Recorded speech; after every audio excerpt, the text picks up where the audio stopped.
Hi, young leaders. It's Mitchie here. I just wanted to record a video to talk to you a little bit about your self work. So, we listened to your feedback from Unit 1 and learned that you're struggling with the workload. Several of you say that it's too much, that there's not enough time to do it, and that you actually don't see the point of necessarily submitting all of that self work. So we want to make sure that you can succeed in the program, but we also want to make sure that we can challenge you and stretch you.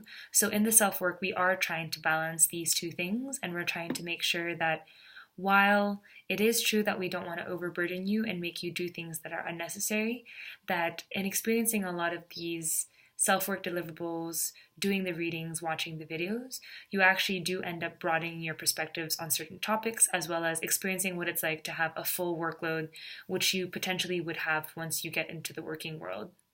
So instead of changing the actual self-work, it's a kind of about changing our approach to it. As we said and have been saying for some time now, the self-work is very much in your control. You are the one who knows your strengths and weaknesses. You are the one who knows your schedule. You are the one who knows the expectations that the program and your facilitators have of you. And all of those things should allow you to make smart decisions when it comes to how you approach and deal with your self-work. So here's how I would recommend approaching your self-work. It's all about prioritization. So the first step I would do is to find out what the module and that week and the topic of that week is actually about. There are 3 things given on ALX Learn that can help you define this. 1 are the learning outcomes for that week. 2 are the expectations for the submission that you submit in that week, either by yourself or in peer groups. And 3rd is the expectations from you for the upcoming exploratory workshop session. So finding out all those 3 things will then give you enough information as to what that week is actually meant to be about and what the focus of that week is. The second step is to then do a quick browse of all the resources, go through and potentially read the first paragraph of each, understand and get the gist of what each resource is about. The third step after you've done that is to then decide, given the combination of information from steps 1 and 2, what resources would be most useful and helpful to you.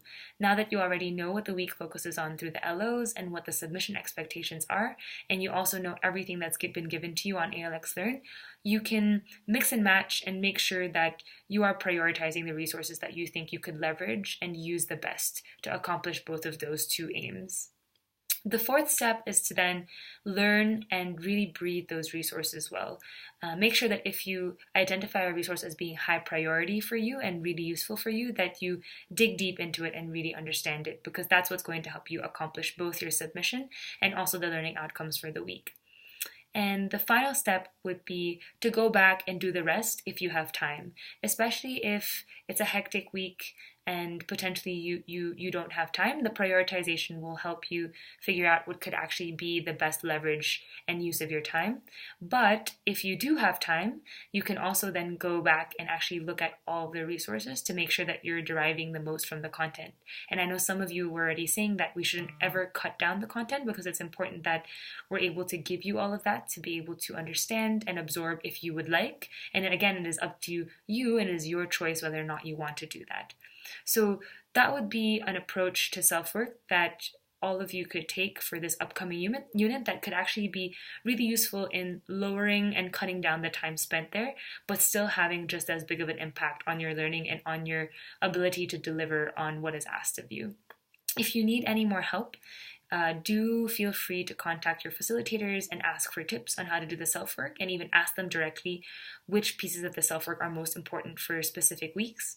And talk to us as well during drop-ins, office hours, and through email like you have been doing. And remember that we're always here to support you, and if there's anything you're struggling with, we'd love to hear so that we can definitely help you through it. Thank you.